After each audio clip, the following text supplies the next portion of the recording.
value and ultimately end up putting that money into improving properties. So we can, walk through that if needed. Yeah, it makes total sense. There's a couple of questions that folks have been asking as you've been covering this particular slide, and that is, what if the relinquished property is owned within the confines of a corporation? And I think the genesis of this question is does the ownership structure as it exists today with the relinquished property have to be the same into the replacement property, if I'm saying that right? Yes, yeah, you are. And that can be confusing. We get a lot of people that are like, well, this property's in my trust. Can I buy this property in my name? A lot of residential, you can't buy properties in special purpose entities like LLCs or partnerships. What they're trying to follow here is the tax-paying entity. So if you're a single purpose or a single member LLC, that's what we call a disregarded or a pass-through entity, meaning that the taxes for that entity goes directly to your social security number. Where it becomes an issue is if you're in a partnership. So if my father and I go create an LLC and we're both members of it, it means it becomes a partnership. It's not a single purpose entity or a single member entity. It's a partnership. So what that means is the partnership owns the property and what we own is the partnership. And so when you sell a property in a partnership or an S Corp or a C Corp, that is the taxpaying entity that sells. That is the taxpaying entity that has to acquire. If it's a single member or it's a trust or it's your individual name, then you can switch it into another LLC or into an S Corp or whatever you want, as long as that taxpaying entity stays the same. Remember, we're deferring taxes. So that taxpaying entity that relinquishes has to be the taxpaying entity that acquires. And so that's the way that's set up. If I could say one more thing on that is that partnerships can become a real problem when it comes to doing 1031 exchanges. We get multiple calls a year that me and my partner bought this property. We created an LLC to own the property, and now we want to sell it. One of us wants to move on. One of us wants a 1031 exchange. That becomes a real problem because that entity has to stay together in order to buy the new property. And so what you end up with is how you can cash out one person and not cash out the other. So the rule is own the property as a tenant in common interest, meaning your LLC and my father's LLC can own the property as 50% interest each. That way, if his interest, he wants to sell it, pay his taxes, that's fine. I can exchange mine and move forward. But it's very difficult to do the partnerships. And so can't stress enough, and we tell real estate agents and brokers all over the country, make sure that your clients know we don't want to own properties in a partnership. We want to hold them in TIC or DST or TIC interest, which we'll kind of go over. So here's the big hard part about a 1031 exchange. When you sell the relinquished property and it closes escrow, that's when the time clock starts. There's two different deadlines when it comes to a 1031 exchange. The first one is the 45-day identification period. And what that means is the day I close escrow, I have 45 days to identify what I'm going to invest in next. And the way that works is three different ways. There's the 3 property rule, which is simply you're going to send me a form. I'm going to send you a form. You're going to fill it out that shows these are my 3 choices. So option 1 is I'm going to buy this. Option 2 is this. If that doesn't work, then here's option 3. That's primarily how most people do it. They already have a pretty good idea. They're going to sell an apartment building. They've got another apartment building they've already got their eye on, and that's why they're considering doing this. But you always want those second and third choices, because if that first one doesn't work out, you can end up in a real problem. The other one is the 200% fair market value. What this means is if I sell a property for $1 million, I can identify up to $2 million worth of properties. So that's for people that want to, go beyond the 3 property rule. They're not quite sure what they want to do. We rarely see the 200% rule. If you just have more choices, you can always call us. We will walk you through how to do that and how to create the fair market value and kind of get through that. Then there's the 95% exception, which is very rare. This is for portfolio purchases. So you'll see a lot of this happen when people are buying, large portfolios of property. What that means is that you can identify up to as many properties as you want for any value that you want. But after that 45th day at midnight, you are set to buy 95% of what you identified. So that's where you really know what you're doing. You really know what you're going to acquire. It's more than three properties. It's more than 200%, but we already know what the plan is. So we're going to put them all down and then ultimately end up acquiring a minimum of 95% of those. So this is the tough one. The strategies are delay your closing date, which we know none of us want to do. We want to get this thing sold and get it closed. But you really got to start looking for those properties early because 45 days comes pretty quickly. The other option is that we advise a lot of our clients to do, and Rise 48's been great at this, is consider using the TIC. Now, what a TIC is a tenant in common, and what that is you can buy fractional ownership interest in a large piece of real estate. So you could, ultimately end up buying into a $150 million piece of real estate with the property you sold for $300,000, but you'll own 1% or 0.64%. So you're on title, you are an owner of the property, but you're in a syndicate, meaning that there's other owners on the property too. Those are great fallback options. What we're seeing today, especially with the baby boomers moving on, is that we're seeing more and more people that like these types of investments instead of doing the traditional stuff where they have to manage them, they have to buy them, they have to go get the loan. With these syndicates, they're fully passive investments. And so you've got, groups like Rise 48 that actually manages the property, deals with the tenants, gets the debt, all of that. So you're literally a passive investor. You avoided the taxes, and now you can get your monthly checks. And then ultimately, when that property sells, you can do another 1031 exchange and continue to move on. So that's the tenant in common, which you'll hear called a TIC. The DST is a very similar platform. It's called a Delaware Statutory Trust. That's where you're not on title, you're a beneficiary in a trust. So the trust would own the property. You're a beneficiary in that trust. You have no voting rights. You can have up to 500 investors in a DST. We lean more towards the TIC structure that gives you, more control of the property and control of your own interests. But those are the two platforms you can use to go into more of a passive investment. Yeah, I think based on what I'm hearing here, Tommy, from you, is it's really important that if an investor is looking to roll out of a property or a business and execute the 1031 exchange, strategy, that they really need to be planning well in advance, which includes a couple of things. Number one, identifying a best-in-class qualified intermediary or QI to start the planning process. The second of which is to make sure that you've identified a number of potential replacement properties which come and they go, right? For example, with Rise 48, when we launch a new dealer investment opportunity, we typically fund those investments within, 1 to 3 weeks. And that opportunity may be here today, but may be gone tomorrow, right? So it's important Right. for, investors to really be savvy on what's available out there in the market and really talk to operators about what's on the horizon, from an acquisitions perspective that might be eligible. Because another thing that's important for investors to understand is not all potential investments are eligible, for a 1031 exchange. For example, there are some lenders that prefer not to allow a 1031 exchange investor to come into their deal. So maybe you can speak to that a little bit more, just reaffirm, what I'm saying.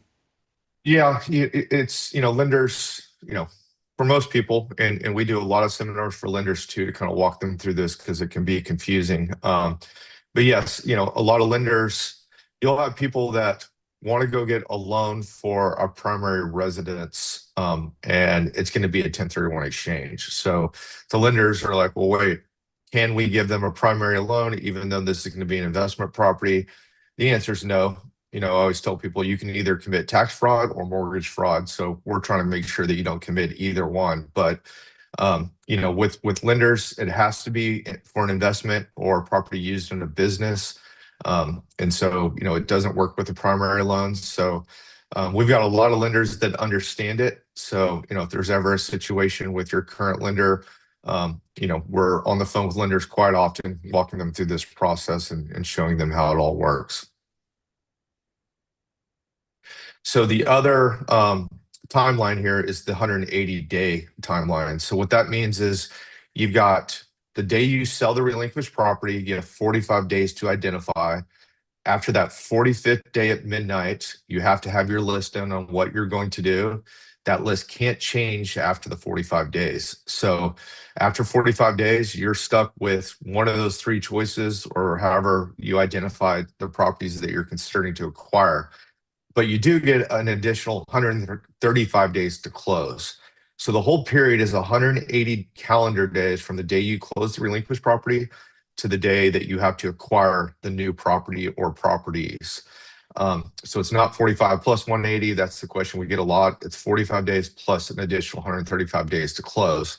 So you do have time. The only time that changes is what the rule says is that it's whatever's soonest, the 180 days or the day you file your income tax return.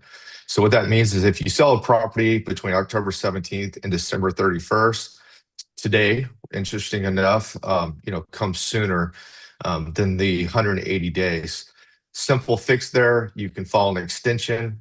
Once you file your tax extension, which push you, back in October, you can go all the way to your 180 days. So if we do have clients that aren't going to be able to fit in that 180-day window, we'll simply call the CPA, have them file an extension, and give them the full 180 days to complete the transaction.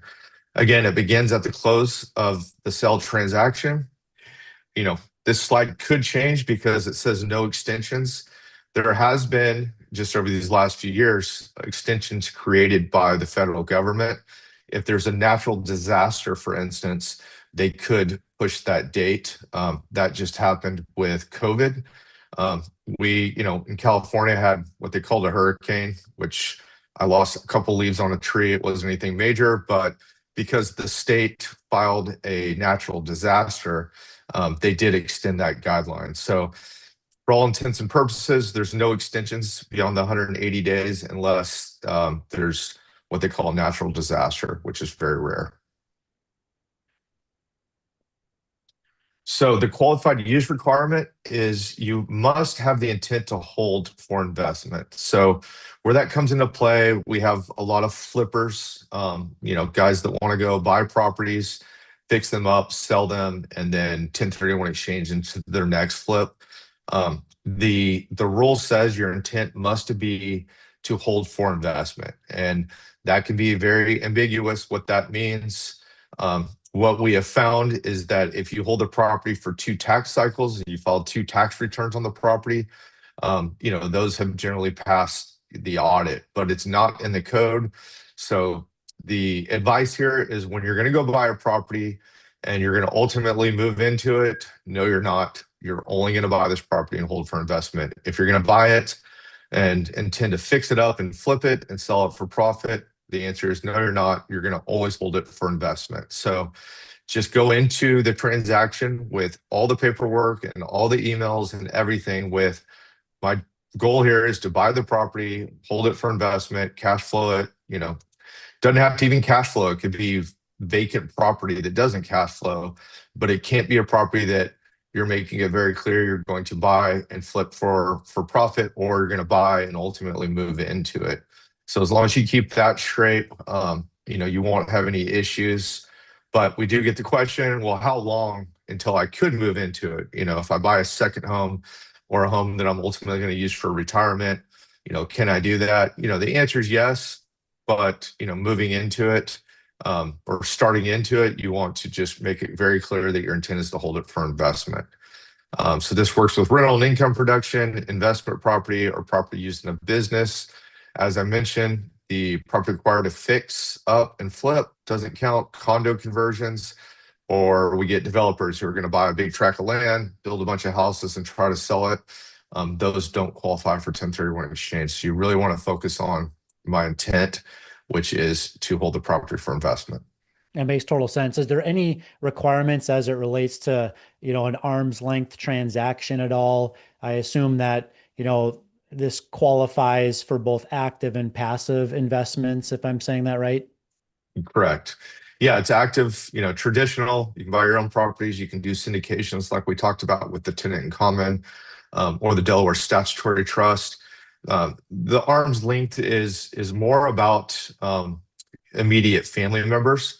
So you want to be careful. They're on to the people that are like, okay, I'm going to sell my property and then I'm going to buy my dad's property, and take his loan out and stuff like that. So immediate family, there's a lot of different moving parts when it comes to that. But if it's immediate family, that's when you're going to want to call me and let me walk you through and kind of look at what your situation is and how we can either get through it or, tell you that it's, red flag. We're not the IRS police. We don't call and tell on anyone, but what we want to make sure is that when you're sitting in front of an auditor, if you get audited, hopefully not, that we have you protected and we know that you walk through the right steps to follow the code, and we can defend you if an audit were to occur. So anytime there's any moving parts like that, and there always are, by the way, we can show you, like I said, how easy a 1031 exchange is, but we have a phone call with every one of our clients, walk through the exact situation they're in. And again, it advised them on, this will fly, that won't fly. And then sometimes coming up with an alternative, for our clients. So, just got to be careful with it. As we mentioned, the reinvestment requirement is the investor must have the intent to reinvest in a like-kind replacement property. We're going to talk about the term like-kind because it's kind of a silly term on the next few slides, but basically you're going to sell real estate and you're going to buy real estate. Anything attached to the land qualifies as like-kind. So I could sell an apartment complex and I could buy a single-family home. I could sell an industrial center and I could buy an apartment complex. So everything qualifies, but that has to be your intent.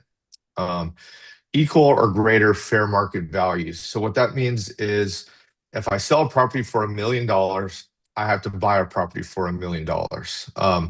Now, there's something called the net sales price, which can reduce that number, and most of the time it does.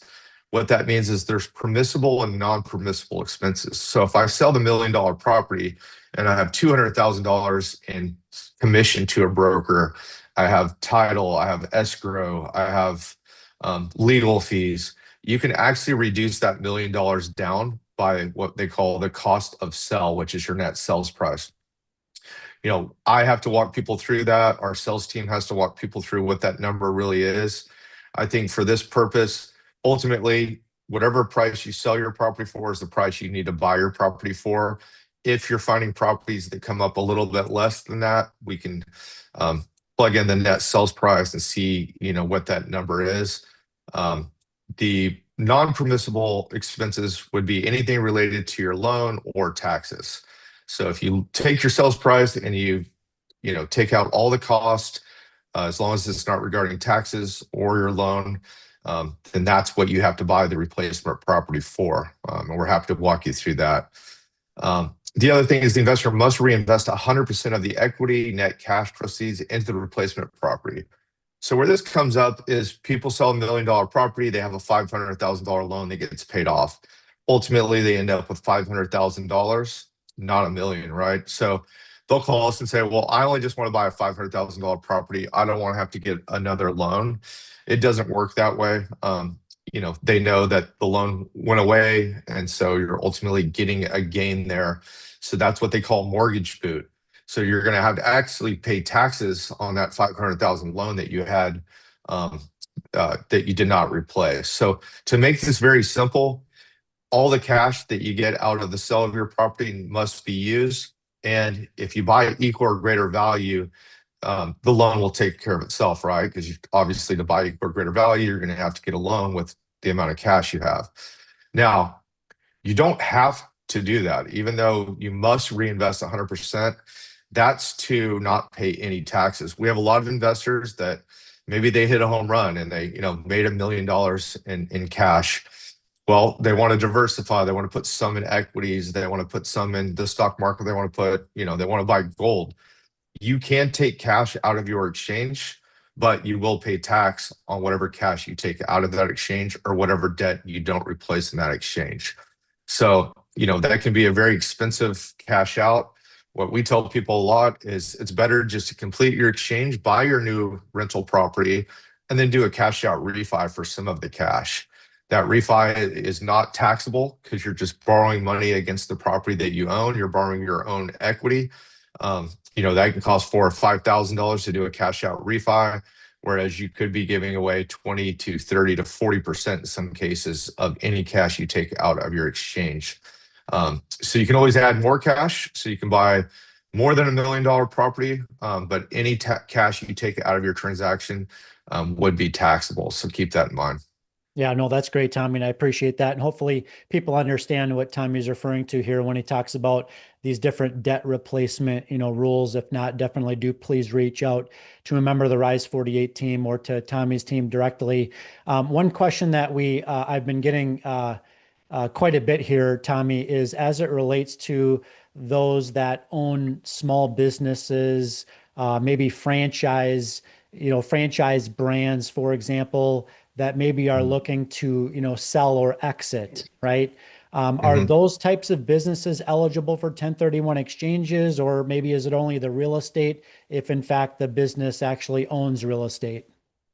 Yes, so it was. So, you used to be able to 1031 exchange, what we call, private or not private property, but personal property. So you used to be able to 1031 exchange your business, not just the real estate. You could do art, you could do marine, you could even do aircraft. The taxes changed in 2014 with the tax cuts.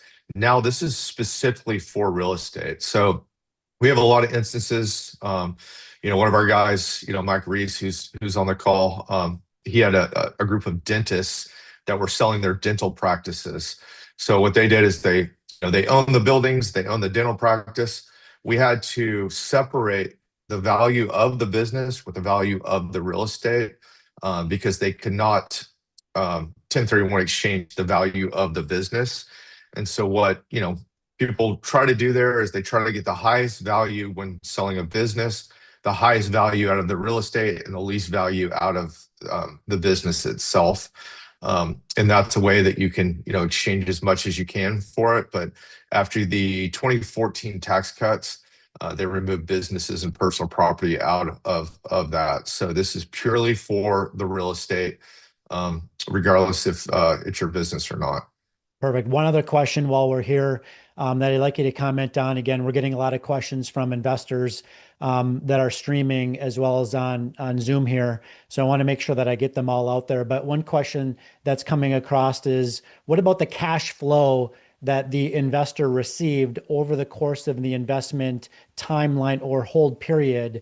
That cash flow received is not included in their 1031 exchange. It's only their I guess the principal in investment in the relinquished property, as well as the profit participation coming from that relinquished property. Am I saying that right? Yes, you are. So the cash flow that you earn, so the net operating income, that's taxed as ordinary income. So you're going to pay for that each year.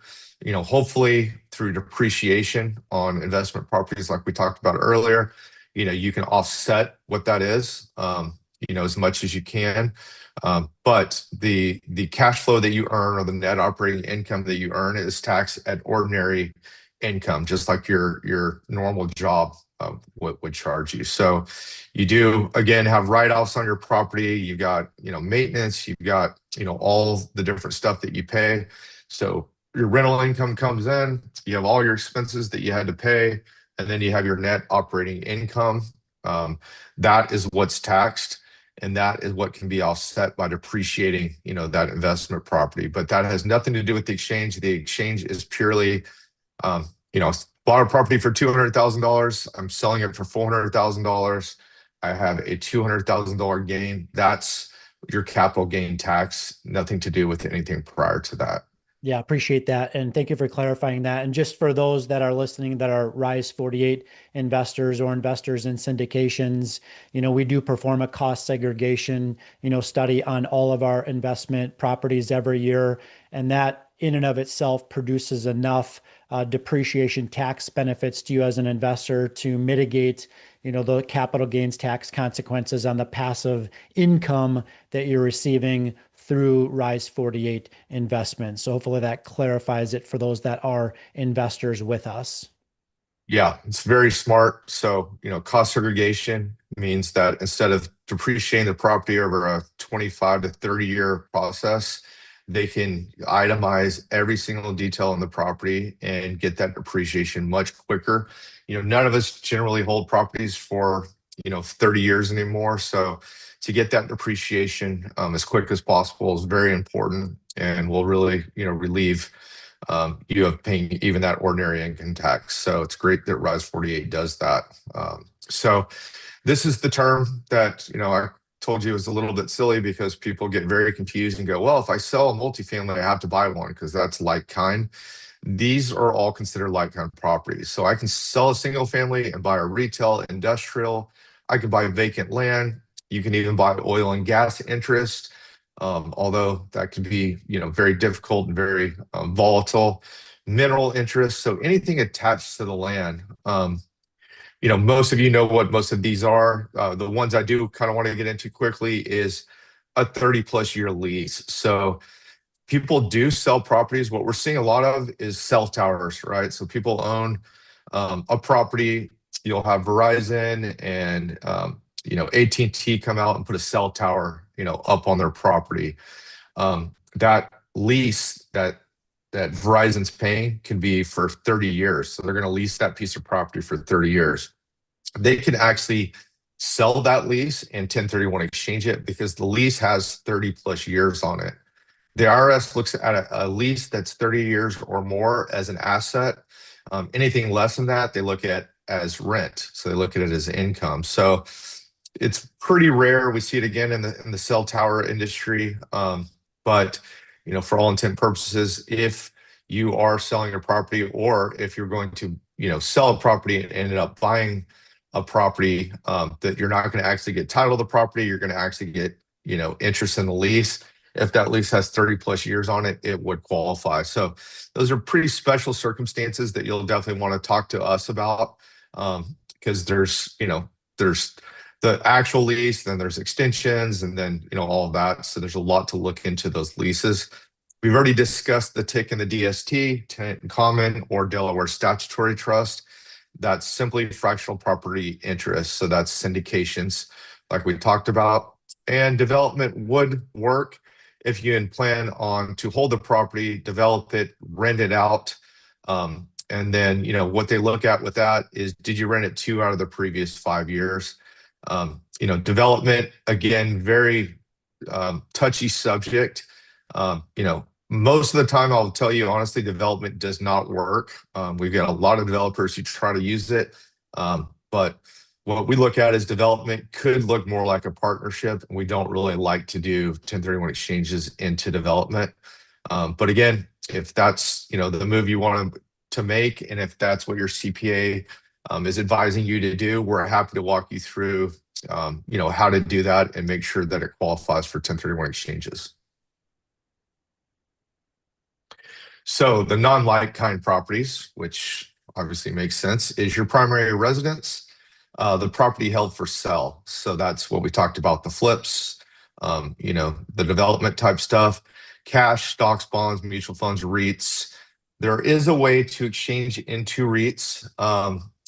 It's a little bit more complicated. You don't actually exchange into a REIT. So what a REIT is a real estate investment trust. What that means is instead of owning the property, you own shares in a property or a group of properties in most cases. We do have people that want to go into REITs. It's called a 721 up REIT. And so what you're seeing a lot of these broker dealers doing is you're going to 1031 exchange into a DST. Remember, we talked about the Delaware statutory trust. So you 1031 exchange into that, which does qualify. ultimately they take that Delaware statutory trust property or properties and they move them into a REIT through what they call a 721 up REIT. So it's like a 1031, but a 721. Once that happens, all the money that you've invested, including your principal and any profits, are given to you in shares.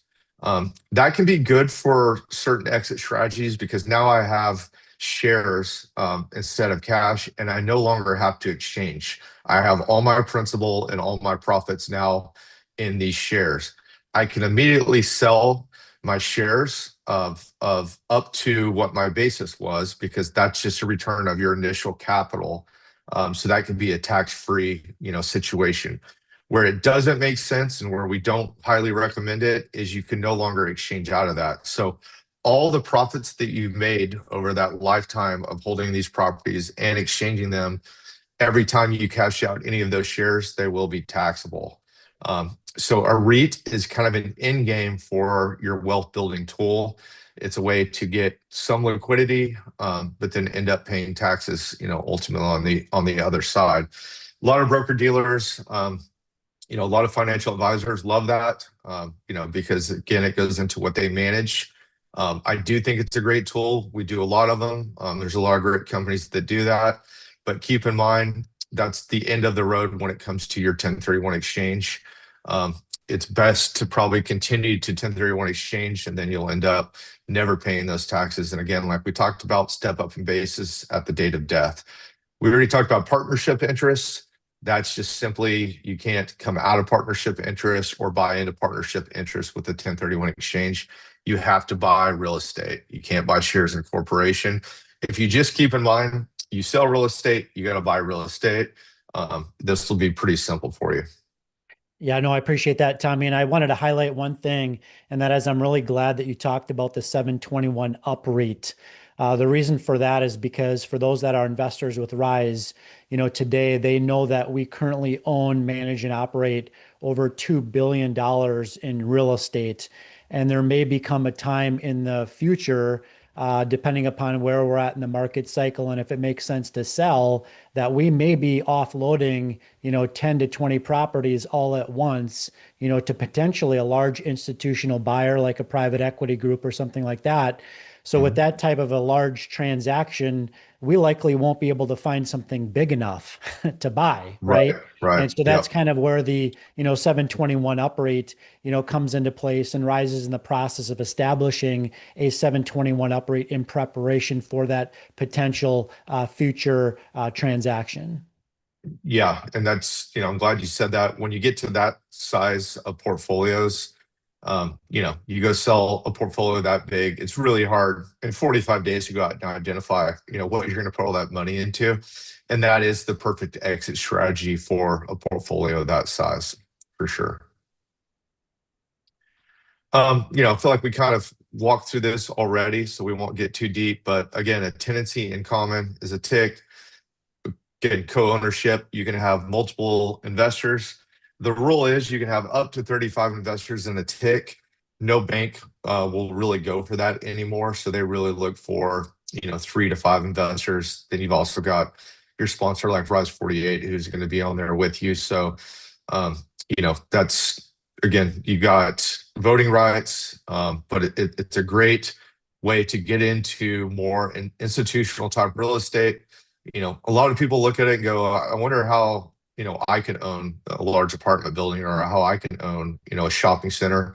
Most of those come through the TIC structures. So you've got people that'll buy them, and then you've got fractional ownership interest in the people that, put that together. The DST, again, these are just the two fractional ownership interest ways to do it. The DST differences, again, the trust owns the property, the trustee makes all the decisions. You're simply a beneficiary of that trust. The banks, in the 2004, I forgot the name of the bill that came out, but it's the 2004 bill. The banks really came up with the Delaware Statutory Trust, meaning that they didn't love having a bunch of investors on the properties that they were loaning to. So this is kind of what they came up with, hey, let's make sure that there's one trustee that we deal with. They sign the loan docs, and then there can be multiple investors. You can have up to 500 or 500 beneficiaries in a DST. So those are really more long-term holds, where you're dealing with more institutional type stuff. But really, the TIC and the DST are the two ways to get into fractional ownership interest if you hear those terms. So just real quick, I know no one likes case studies, but I just needed to make it very clear what happens with taxes. And the reason being is we have a lot of investors that call us and say, my CPA said just pay the tax, it's only 15%. And we have to explain to them that's just your federal tax. And what this tax is based on is that gain. So like I said, you bought a $200,000 property, you sold it for $4, you have a $200,000 gain there.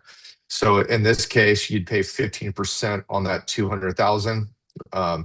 It can get up to, based on how much the gain is, it can get up to 20%. Then you have depreciation recapture. As we talked about, you're going to depreciate your investment property to offset that rental income or the net operating income that you get. When you do cost segregations, you're going to depreciate much quicker than the standard rate. So if you don't do a 1031 exchange, then you have to pay back 25% of what you depreciated. So that number can get up there pretty quick. We'll have investors that call and go, well, I've owned this property for 50 years. I bought it for $2 million. Well, if they sell it and don't do a 1031 exchange, they're going to be hit with the 20% federal right out of the gate. And imagine 25% paying back of all the depreciation that you took during that holding period. So that can get very high. Then you have the healthcare reform tax rate, which is 3.8% of any passive income over 250,000. So you have your job, you're earning your income, all that's great. You go sell a rental property and you made $260,000.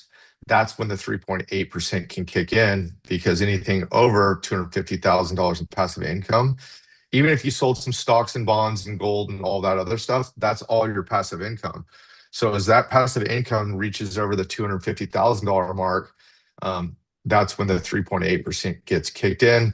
Then you've got your state tax. You've got certain states like Texas and Tennessee, Nevada that don't have state income tax. That's great. Most states do. So then you got to add in, your state tax too, which, in California, which is, a state most people aren't looking at today, that can reach as high as 13.3%. So lots of taxes. On the next slide, we'll kind of show you how that works out. So real quick, assuming that somebody buys a property for $500,000, holds it for 10 years and sells it for $1 million. That can be a very standard type transaction in today's world. So during that 10-year period, you took $200,000 in depreciation, right? So your total capital gain is going to be $500,000. You've got $100,000 in federal tax. That's your 20%. You've got $19,000 in the Medicare tax. That's the 3.8. You got in California, that would be 10.3%, which is another $51,000.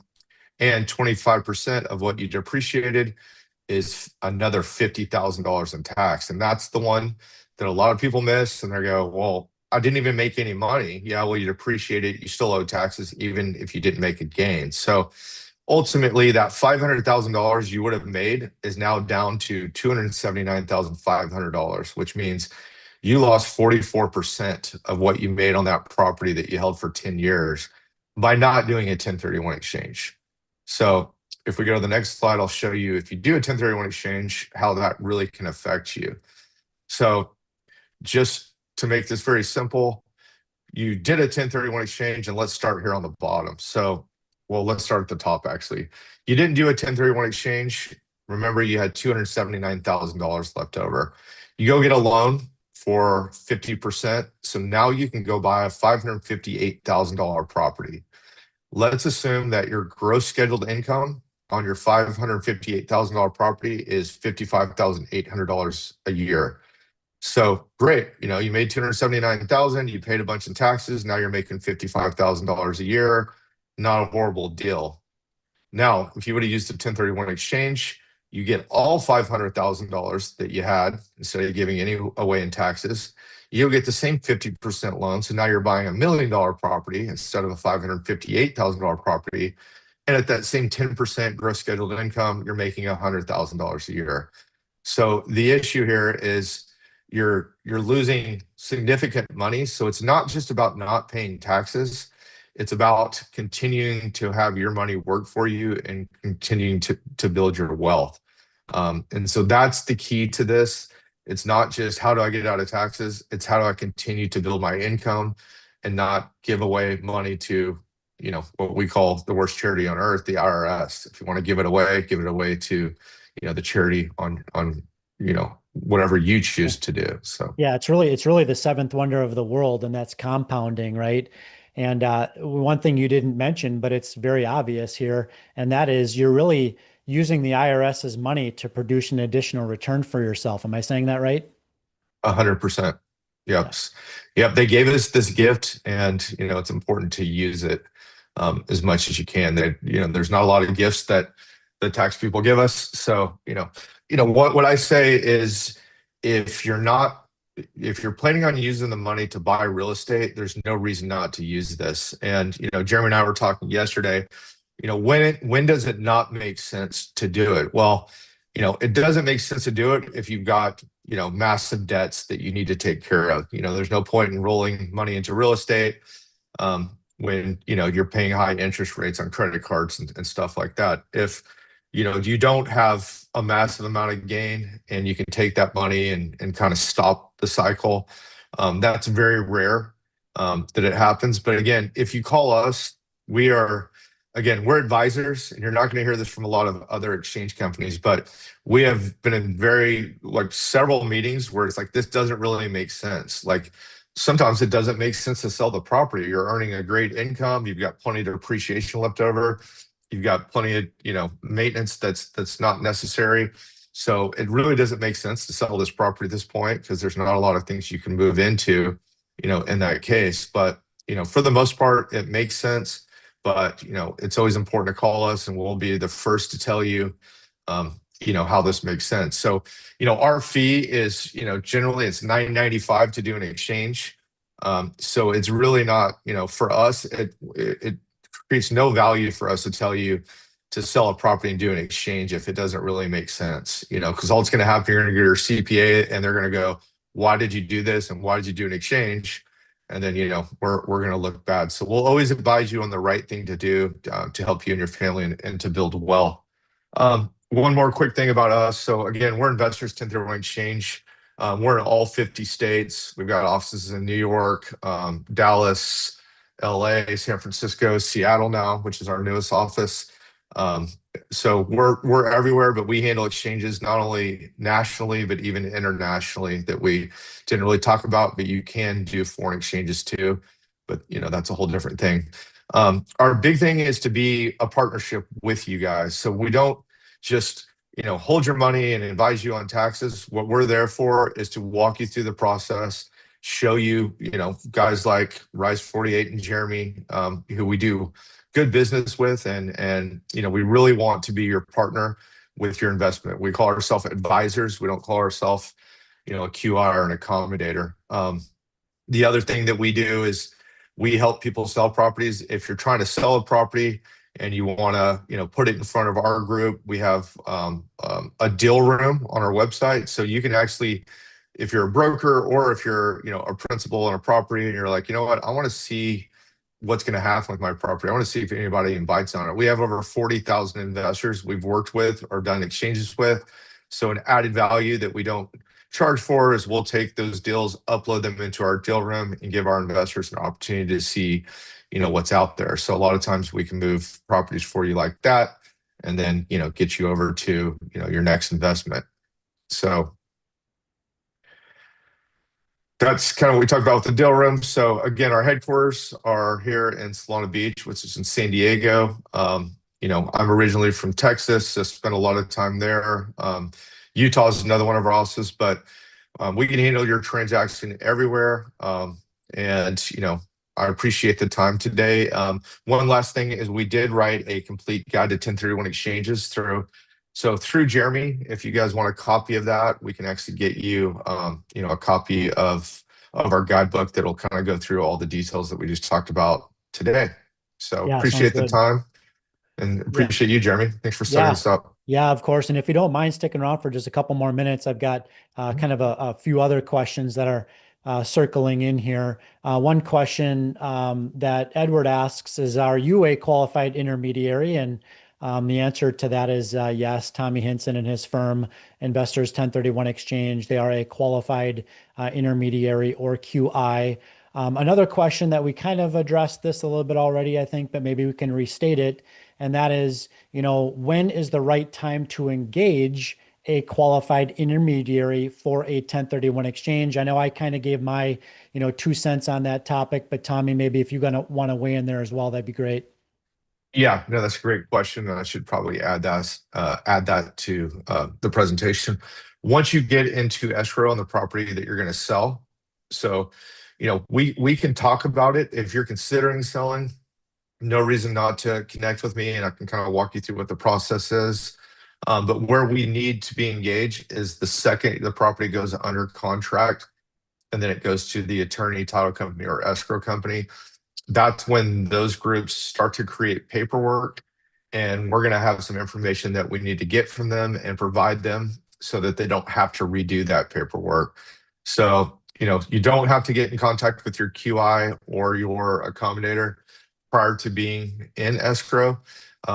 But if you want to go through, a plan and a strategy prior, we do that all the time. But we'll definitely want to get in touch with your title escrow or attorney as soon as that contract gets sent to them so that we can make sure they don't do double the paperwork. That sounds good. I appreciate that. And I've got a ton of questions here related to Rise 48 and what is on our timeline as far as different deals that we're in the process of going after. So for those investors that have asked questions about Rise 48's current deal flow, please do reach out to myself, Jeremy Dyer, or a member on our team, and we will let you know what is coming down the timeline or pipeline here. So with that said, Tommy, I really appreciate the tremendous value, that you brought us today, and thanks for joining. Yeah, appreciate the time, guys. Thanks. Absolutely. And thank you everybody for jumping in here again. We really appreciate you spending your time with us this morning or this afternoon, depending upon where you're dialing in from. And we look forward to catching up with you soon. Thank you.